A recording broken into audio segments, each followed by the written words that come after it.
Bonjour toi! Aujourd'hui, je t'invite dans mon ordinateur pour te présenter l'application Poplet. Poplet te permet la création de cartes conceptuelles. Tu peux ainsi penser, générer et organiser tes idées en plus d'apprendre visuellement. Es-tu prêt? Allons-y! Pour débuter le tutoriel, je t'invite à te rendre sur le site web poplet.com. Une fois rendu, tu n'as qu'à t'identifier à partir de Login. Si tu n'as pas encore de compte, il te suffit d'avoir ton nom, ton adresse courriel et un mot de passe. Tu arrives alors sur la page d'accueil. Les premières images que tu vas voir vont être les poplets que tu as créées.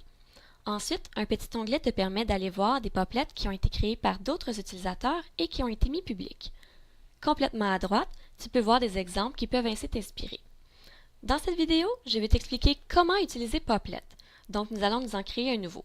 Pour cela, clique sur le petit onglet rose ici, Make New Poplet.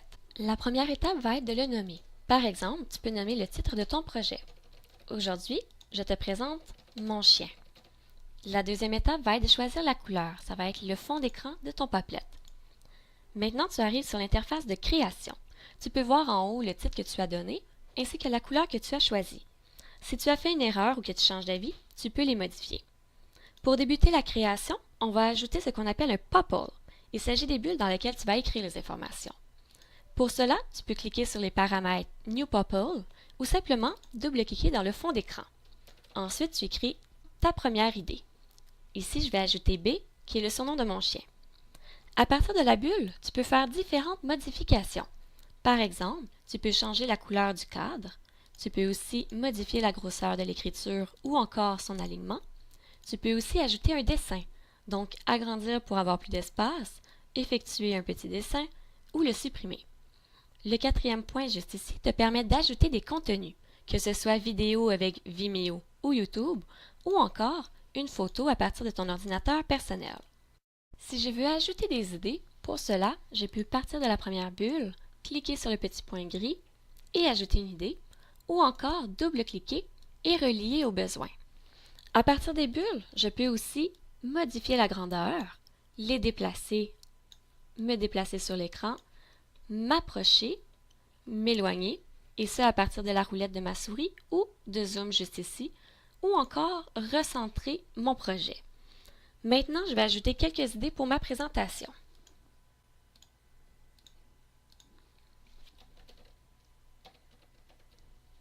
Et voilà.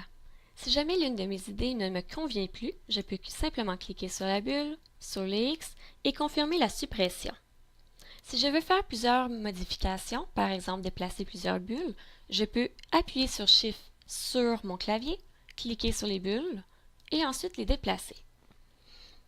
Un dernier point très pertinent est que pour laisser des idées ou s'il s'agit d'un travail collaboratif, je pourrais ajouter un commentaire. Par exemple, si je voudrais vérifier si mon mot est bien écrit. Il faut bien sûr l'ajouter et ensuite je peux voir la petite bulle qui a été ajoutée juste ici.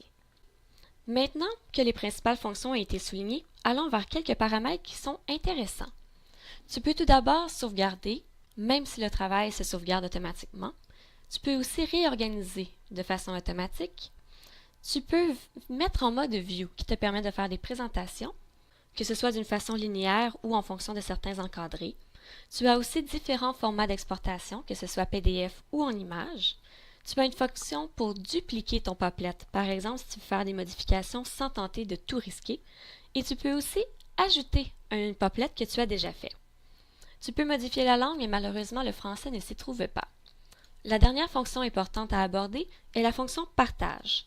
Tu peux partager en fonction des réseaux sociaux, d'un hyperlien ou encore en ajoutant un collaborateur à partir de son nom ou d'une adresse courriel.